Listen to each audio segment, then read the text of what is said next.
Viewers, എല്ലാവർക്കും ദിജോസ് വേൾഡിന്റെ പുതിയൊരു വീഡിയോയിലേക്ക് സ്വാഗതം. ഒരുപാട് പേര് കമന്റ്സ് വഴിയും മെയിൽ വഴിയും ഒക്കെ ചോദിക്കുന്ന ഒരു കാര്യമാണ്, കൃത്യമായിട്ട് ഫിസിക്കൽ കോണ്ടാക്ട് ചെയ്തിട്ടും എന്തുകൊണ്ട് പ്രഗ്നന്റ് ആകുന്നില്ല? ഓരോ കാര്യങ്ങൾ ശ്രദ്ധിക്കുന്നുണ്ട്, മെഡിസിൻസ് എടുക്കുന്നുണ്ട്, ഡോക്ടേഴ്സിനെ മാറി മാറി കാണിക്കുന്നുണ്ട്, എന്തുകൊണ്ട് പ്രഗ്നന്റ് ആകുന്നില്ല? ഡോക്ടേഴ്സിന് ഫൈൻഡ് ഔട്ട് ചെയ്യാൻ കഴിയുന്ന കാര്യങ്ങളും അൺഎക്സ്പ്ലെയിൻഡ് ആയിട്ടുള്ള ഇൻഫെർട്ടിലിറ്റിയും ഒക്കെ ഡിഫറെന്റ് ആയിട്ടുള്ള ഒരു കാറ്റഗറീസിൽ വരുന്നതാണ്. അതായത് ഡോക്ടേഴ്സ് നമ്മുടെ ബ്ലഡ് എല്ലാം ടെസ്റ്റ് ചെയ്യുന്നു, സ്ത്രീകളുടെ യൂട്രസ് എൻഡോമെട്രിയൽ ലൈനിങ് കൃത്യമായിട്ട് വളരുന്നുണ്ടോ എന്ന് നോക്കുന്നു, ഓവറീസിന്റെ ഗ്രോത്ത് എങ്ങനെയുണ്ട് എന്നുള്ളതെന്ന് നോക്കുന്നു, ഫോളിക്കൽസ് കൃത്യമായിട്ട് വളരുന്നുണ്ടോ എന്ന് നോക്കുന്നു. അങ്ങനെയുള്ള ഓരോ കാര്യങ്ങളും ഡോക്ടേഴ്സ് നോക്കുമ്പോൾ അൺഎക്സ്പ്ലെയിൻഡ് ആയിട്ടുള്ള ഇൻഫെർട്ടിലിറ്റിയിൽ പെടുന്ന കുറച്ച് കാറ്റഗറി ഉണ്ട്. നമുക്ക് എന്താണെന്ന് അതിന്റെ റൂട്ടായിട്ടുള്ള കാര്യം കണ്ടുപിടിക്കാനായിട്ട് പറ്റാതെ പോകുന്ന, എന്നാൽ നിങ്ങൾ പ്രഗ്നന്റ് ആകാനായിട്ട് ഡിഫിക്കൽട്ടീസ് ഉണ്ടാകുന്ന ഒരുപാട് കാര്യങ്ങളുണ്ട്. അതായത് ഇപ്പോൾ നമ്മളുടെ സർവിക്സിൽ എന്തെങ്കിലും ബുദ്ധിമുട്ടുകൾ ഉണ്ടാവുക, അല്ലെങ്കിൽ നമ്മുടെ സ്പേം ഹെൽത്തി, അതായത് സ്പേമിനെ വജൈന തന്നെ ഇല്ലാതാക്കുക, ഇങ്ങനെയുള്ള കാര്യങ്ങളൊക്കെ എളുപ്പത്തിൽ ചിലപ്പോൾ റെക്കഗ്നൈസ് ചെയ്യാനായിട്ട് സാധിക്കില്ല. അതിന്റെ റൂട്ട് എളുപ്പം കണ്ടുപിടിക്കാനായിട്ട് സാധിക്കില്ല. അതുപോലെ തന്നെ എഫക്ട് ചെയ്യുന്ന മറ്റൊരു കാര്യമാണ് ഫിസിക്കൽ കോണ്ടാക്ട് ചെയ്യുന്ന സമയത്ത് നിങ്ങൾ ചെയ്യുന്ന ഏറ്റവും വലിയൊരു മിസ്റ്റേക്ക്. അതെന്താണെന്ന് നമുക്ക് നോക്കാം. വീഡിയോ നമുക്ക് സ്റ്റാർട്ട് ചെയ്യാം. സാധാരണയായിട്ട് എല്ലാവരും കമന്റ്സിൽ ചോദിക്കുന്നുണ്ട്, ചേച്ചി ഓവുലേഷൻ ഡേറ്റ് ഒന്ന് പറഞ്ഞു തരാമോ? എന്റെ സൈക്കിൾ ലെങ്ത് ഇത്രയാണ്, ഓവുലേഷൻ ഡേറ്റ് എങ്ങനെയാണ് കാൽക്കുലേറ്റ് ചെയ്യുന്നത്, അല്ലെങ്കിൽ ഓവുലേഷൻ ഡേറ്റ് ഒന്ന് പറഞ്ഞു തരാമോ, ഞാൻ ഏത് ദിവസം മുതൽ ഏത് ദിവസം വരെ ഫിസിക്കൽ കോണ്ടാക്ട് ചെയ്യണം എന്നൊന്ന് പറഞ്ഞു തരാമോ എന്ന് ഒരുപാട് പേര് കമന്റ്സ് ചോദിക്കുന്നുണ്ട്. ഈ വീഡിയോ കേട്ടിട്ടിരിക്കുന്ന നിങ്ങളും ചിലപ്പോൾ കമന്റ്സിൽ ചോദിച്ചിട്ടുണ്ടാകും. പക്ഷേ അതിനുശേഷം നടക്കുന്ന പ്രോസസ്സ് എന്താണ് എന്നുള്ള കാര്യം നിങ്ങളൊന്ന് തിങ്ക് ചെയ്യുക. ഞാനൊരു ഡേറ്റ് പറഞ്ഞു, ഇതാണ് നിങ്ങളുടെ ഓവുലേഷൻ ഡേറ്റ്, ഇന്ന ദിവസം മുതൽ ഇന്ന ദിവസം വരെ നിങ്ങൾ ട്രൈ ചെയ്യുക എന്നുള്ള ഒരു ഡേറ്റ് നിങ്ങളോട് പറഞ്ഞതിന് ശേഷം അടുത്തതായിട്ട് ആ ഒരു ഡേറ്റിൽ നിങ്ങൾ എന്താണ് ചെയ്യുന്നത് എന്ന് നിങ്ങളൊന്ന് ആലോചിക്കുക. ഫിസിക്കൽ കോണ്ടാക്ട് എന്ന് പറയുന്ന ആ ഒരു പ്രവർത്തനം സ്ത്രീക്കും പുരുഷനും അത്രത്തോളം ആസ്വദിച്ച് ചെയ്യാൻ കഴിയുന്ന ഒരു പ്രോസസ്സാണ്. എന്നാൽ നേരെ മറിച്ച് കുഞ്ഞുണ്ടാക്കുക എന്നുള്ള ഒരു ഫാക്ടറിലോട്ട് അത് വരുമ്പോൾ, പ്രഗ്നൻസി ട്രൈ ചെയ്യുക എന്നുള്ള ഒരു ഫാക്ടിലോട്ട് അത് അങ്ങോട്ട് എത്തുമ്പോഴേക്കും അത് ജസ്റ്റ് ഒരു പ്രവർത്തനം മാത്രമായിട്ട് മാറുന്നുണ്ട്. പ്രവർത്തനം എന്ന് പറയുന്നത് അതിന്റെ ഫൈനൽ ഔട്ട്പുട്ട് നമുക്ക് വേണ്ടത് പുരുഷന് ഇജാക്കുലേഷൻ സംഭവിക്കുക എന്നുള്ളത് മാത്രമായി പലപ്പോഴും പലരിലും ഫിസിക്കൽ കോണ്ടാക്ട് ഒതുങ്ങാറുണ്ട്. ഈ കേട്ടുകൊണ്ടിരിക്കുന്ന നിങ്ങളിലും ചിലപ്പോൾ ആ ഒരു പ്രവർത്തനം അവിടെ സംഭവിക്കാറുണ്ടാകും. നമുക്ക് ഓവുലേഷൻ ഈ ദിവസം നടക്കും എന്ന് ഡോക്ടർ നമ്മളോട് ഫോളിക്കുലാർ സ്റ്റഡി നടത്തി പറഞ്ഞാലോ, അല്ലെങ്കിൽ HCG ഇഞ്ചക്ഷൻ വെച്ചിട്ട് ഈ ഒരു ദിവസം ഫിസിക്കൽ കോണ്ടാക്ട് ചെയ്യണം എന്ന് പറഞ്ഞിട്ട് നിങ്ങൾ മീറ്റ് ചെയ്യുമ്പോഴോ അതൊരിക്കലും ഒരു ഹാപ്പി ആയിട്ടുള്ള ഒരു ഫിസിക്കൽ കോണ്ടാക്ട് ആയിരിക്കണമെന്നില്ല. ഫിസിക്കൽ കോണ്ടാക്ടിന്റെ എൻഡ് എന്ന് പറയുന്നത് അവിടെ സ്പേം വരിക എന്നുള്ളതല്ല, ഇജാക്കുലേഷൻ ഉണ്ടാവുക എന്നുള്ളതല്ല. ആ ഒരു പ്രോസസ്സ് നിങ്ങൾ രണ്ടുപേരും എങ്ങനെ ചെയ്യുന്നു എന്നുള്ളതിലാണ് ആ ഒരു പ്രോസസ്സിന്റെ സക്സസ് എന്നുള്ളൊരു ഫാക്ടർ ഇരിക്കുന്നത്.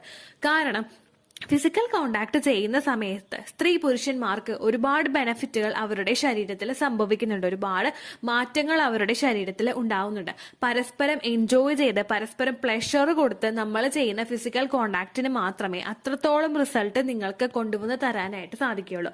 അതിന്റെ ഒരു ടേം കൊണ്ട് ഉദ്ദേശിക്കുന്നുണ്ട് ഗവൺമെന്റ് സെക്സ്. അതായത് നിങ്ങൾ ഫിസിക്കൽ കോണ്ടാക്ട് അത്രത്തോളം പ്ലഷറിൽ രണ്ടുപേരും ഒരുപാട് പ്ലഷറിൽ എൻജോയ് ചെയ്ത് ചെയ്യുന്ന ആ ഒരു ഏറ്റവും ഇഷ്ടത്തോടെ നിങ്ങൾ ചെയ്യുന്ന ഫിസിക്കൽ കോണ്ടാക്ട്. ഈ ഒരു ഫിസിക്കൽ കോണ്ടാക്ട് നിങ്ങൾ ചെയ്ത് കഴിഞ്ഞാൽ ബാക്കിയുള്ള എല്ലാ സിറ്റുവേഷനും എല്ലാ ശരീര ഭാഗങ്ങളും ആ ഒരു പ്രോസസ്സിന്റെ ആ ഒരു എൻജോയ്മെന്റ് പ്രോസസ്സിൽ നിങ്ങളെ സപ്പോർട്ട് ചെയ്യും. കാരണം ഹെൽത്തി ആയിട്ടുള്ള ഒരു സ്പേം ഒരു ഇജാക്കുലേഷൻ സംഭവിക്കുമ്പോൾ എത്രത്തോളം സെമനാണോ പുറത്തേക്ക് വരുന്നത് അതിനേക്കാളും ഒരു 1-2% കൂടുതൽ സ്പേമിനെ നിങ്ങൾ എൻജോയ് ചെയ്തുകൊണ്ട് ഫിസിക്കൽ കോണ്ടാക്ട് ചെയ്ത് കഴിഞ്ഞാൽ ആ ഒരു പ്രോസസ്സിൽ നമുക്ക് കൊണ്ടുവന്ന് തരാനായിട്ട് സാധിക്കും.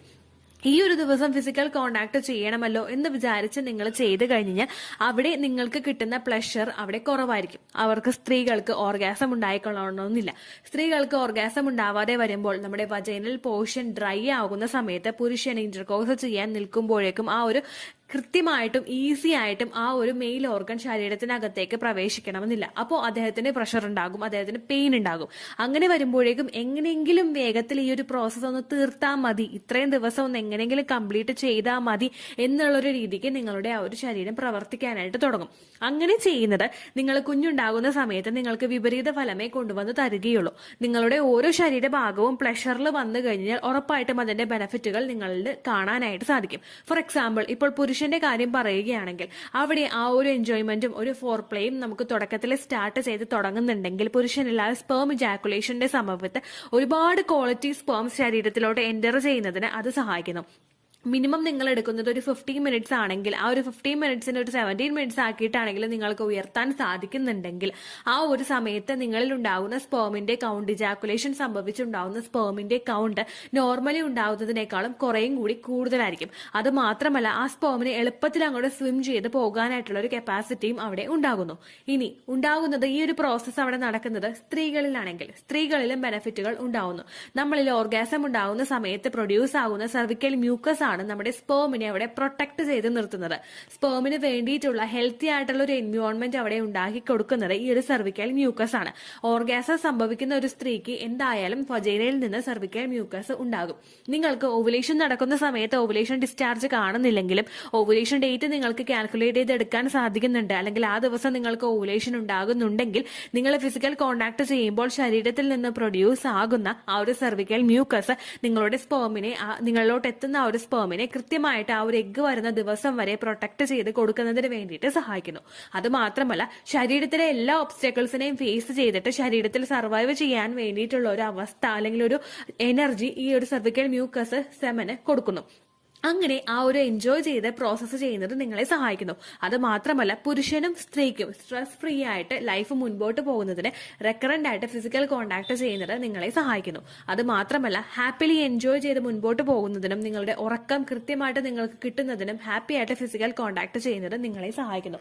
പലരും പറയുന്ന ഒരു കാര്യമാണ് ഈ ഒരു പ്രോസസ്സ് ചെയ്യാനായിട്ട് ഇപ്പോൾ ഇൻട്രസ്റ്റ് കുറഞ്ഞു വരികയാണ്.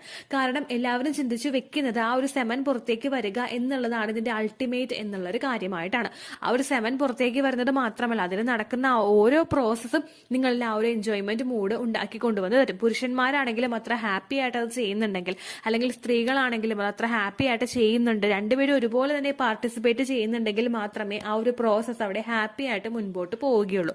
ഇപ്പോൾ ഈ ഹാപ്പി ആയിട്ട് ഈ പ്രോസസ്സ് മുൻപോട്ട് കൊണ്ടുപോകാനായിട്ട് എന്തെല്ലാം കാര്യങ്ങൾ ചെയ്യാം എന്നുള്ള ഒരു തിങ്കിങ് പലരുടെയും മനസ്സിൽ ഉണ്ടാകും.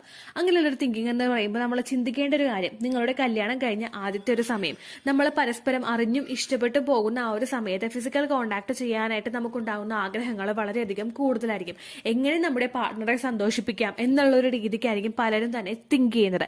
ഇപ്പോൾ അതല്ലാതെ ഇപ്പോൾ ഹസ്ബൻഡ് പുറത്ത് രാജ്യങ്ങളിലാണെങ്കിൽ നമ്മൾ ഹസ്ബൻഡും വൈഫും തമ്മിൽ കണ്ടുമുട്ടുമ്പോൾ നമ്മളൊരു ഇഷ്ടമുണ്ടാകും. പരസ്പരം ഒരുപാട് നാളുകളായിട്ട് പറയാൻ വെച്ച കാര്യങ്ങൾ, പരസ്പരം പങ്കിടാനുള്ള നമ്മുടെ സ്നേഹം, അല്ലെങ്കിൽ ആ ഒരു സ്റ്റാർട്ടിങ്ങിൽ നിങ്ങൾക്ക് എത്രത്തോളം സ്നേഹവും ഇഷ്ടവും ഉണ്ടായോ ആ ഒരു ഇഷ്ടം വേണം നിങ്ങളുടെ വിവാഹം കഴിഞ്ഞ് 20 വർഷവും 30 വർഷവും ഒക്കെ കഴിഞ്ഞാലും നിങ്ങളിൽ ഉണ്ടാകാൻ വേണ്ടിയിട്ട്.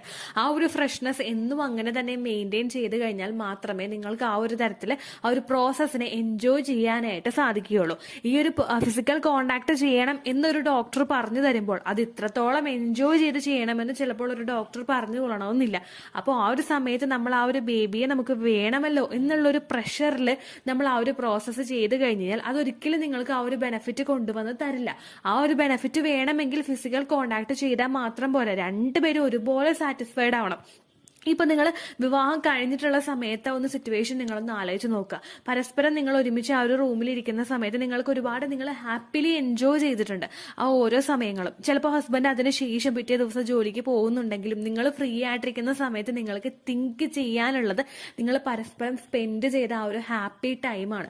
ആ ഹാപ്പി ടൈം നമ്മൾ ചിന്തിക്കുമ്പോൾ നമുക്ക് ടെൻഷൻ അടിക്കാൻ വേറൊരു കാര്യമില്ല, നമ്മളതൊന്നും ആലോചിക്കുന്നില്ല. ആ ഒരു ഹാപ്പിലി എൻജോയബിൾ ആയിട്ടുള്ള ഒരു ടൈം വേണം നമ്മൾ തിരിച്ചു കൊണ്ടുവരാൻ വേണ്ടിയിട്ട്. എന്നാൽ നമുക്ക് ആ ഒരു പ്രോസസ്സ് എൻജോയ് ചെയ്യാനായിട്ട് സാധിക്കുകയുള്ളൂ. ഒരിക്കലും പ്രഗ്നൻസിക്ക് വേണ്ടി നമ്മൾ ട്രൈ ചെയ്യുന്നു എന്നല്ല പറയരുത്, നമ്മൾ പ്ലാൻ ചെയ്യുന്നു. നമ്മൾ പ്ലാൻ ചെയ്യുന്നത് എന്തിനാ, നമ്മൾ പ്ലാൻ ചെയ്യുമ്പോൾ നമ്മൾ എന്താ ചെയ്യേണ്ടത്, ഒരു കാര്യം എനിക്ക് നേടിയെടുക്കണമെങ്കിൽ ഞാൻ അതിന്റെ ഓൾമോസ്റ്റ് എന്റെ കംപ്ലീറ്റ് എഫേർട്ട് ഞാൻ അവിടെ ഇട്ടിട്ട് എങ്ങനെ സക്സസ്ഫുൾ ആക്കാമെന്ന് ഞാനിങ്ങനെ പ്ലാൻ ചെയ്തുകൊണ്ടിരിക്കും. ഞാൻ എങ്ങനെ അതിന്റെ ഓരോ സ്കെച്ചും ഞാനിങ്ങനെ ഉണ്ടായിക്കൊണ്ടിരിക്കും. പക്ഷെ ഞാൻ ട്രൈ ചെയ്യുകയാണെങ്കിലും ഞാൻ ശ്രമിക്കാം അങ്ങനെയുള്ളൊരു രീതിയായിരിക്കും. അങ്ങനെയല്ല നമ്മൾ ചെയ്യേണ്ടത്. പ്രഗ്നൻസി നമ്മളെപ്പോഴും പ്ലാൻ ചെയ്യണം. വിവാഹം കഴിഞ്ഞിട്ട് 30 വർഷം കഴിഞ്ഞ ആയില്ലെങ്കിൽ ഞങ്ങൾ പ്ലാൻ ചെയ്തുകൊണ്ടിരിക്കുകയാണ് എന്ന് വേണം നമ്മൾ പറയാൻ വേണ്ടിയിട്ട്. അപ്പോൾ അത്രത്തോളം നമ്മൾ എൻജോയ് ചെയ്ത് വേണം ഓരോ പ്രോസസ്സും നമ്മൾ ചെയ്യാൻ വേണ്ടിയിട്ട്. ഫിസിക്കൽ കോണ്ടാക്ട് ചെയ്യുക അല്ലെങ്കിൽ സെമൻ ഇജാക്കുലേഷൻ ഉണ്ടാവുക എന്നുള്ളതായിരിക്കരുത് ഇതിന്റെ അൾട്ടിമേറ്റ് എന്ന് പറയുന്നത്. കാരണം നമ്മൾ ഈ ഒരു എക്സസൈസ് നമ്മൾ ഒരു ഫിസിക്കൽ കോണ്ടാക്ട് ചെയ്യുന്ന സമയത്ത് സ്ത്രീ ശരീരത്തിലും നമ്മളൊരു എക്സസൈസ് ആണ് അവിടെ ചെയ്യുന്നത്. ആ ഓരോ പ്രോസസ്സ് നമ്മൾ ചെയ്യുമ്പോഴേക്കും ആ ഒരു പ്രോസസ്സിലോട്ട് നമ്മൾ ഹാപ്പിലി നമ്മൾ ഇൻവോൾവ് ആവുമ്പോഴേക്കും നമ്മുടെ ആ ഒരു പെൽവിക്കിന്റെ ഭാഗമൊക്കെ ഒന്നും കൂടെ സ്ട്രെച്ച് ആകും. ഈ ഒരു സ്ട്രെച്ചിങ് അവിടെ ഉണ്ടായിക്കഴിഞ്ഞാൽ നോർമലി ഉണ്ടാകുന്ന ആ ഒരു സ്ട്രെച്ചിങ്ങിനേക്കാളും കൂടുതൽ സ്ട്രെച്ചിങ് ഉണ്ടായിക്കഴിഞ്ഞാൽ ഒരുപാട് സ്പേമിനെ അങ്ങോട്ട് ട്രാവൽ ചെയ്ത് അകത്തേക്ക് ഒറ്റ സ്ട്രെച്ചിൽ അങ്ങോട്ട് പോകാനായിട്ട് അത് സാധിക്കും.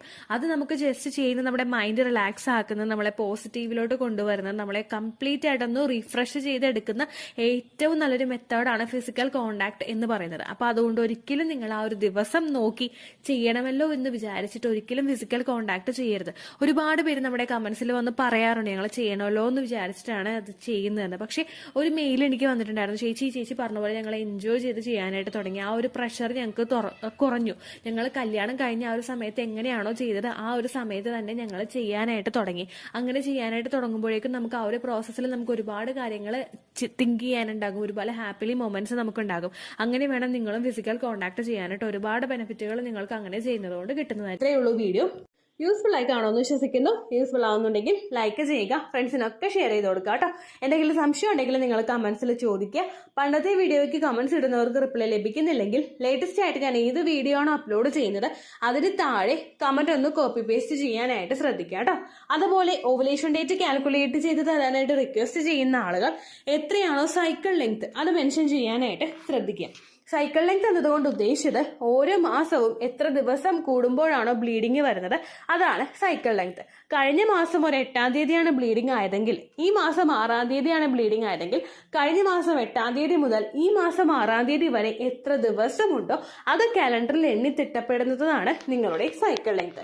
സൈക്കിൾ ലെങ്ത് നമ്മൾ കൃത്യമായിട്ട് കാൽക്കുലേറ്റ് ചെയ്യുകയാണെങ്കിൽ ഓവുലേഷൻ ഡേറ്റ് എളുപ്പത്തിൽ കണ്ടുപിടിക്കാൻ വേണ്ടിയിട്ട് ഒരുപാട് ആപ്ലിക്കേഷൻസും ഒരുപാട് ഓൺലൈൻ ആയിട്ടുള്ള വെബ്സൈറ്റുകളും ഇന്ന് നമുക്ക് അവൈലബിൾ ആണ്.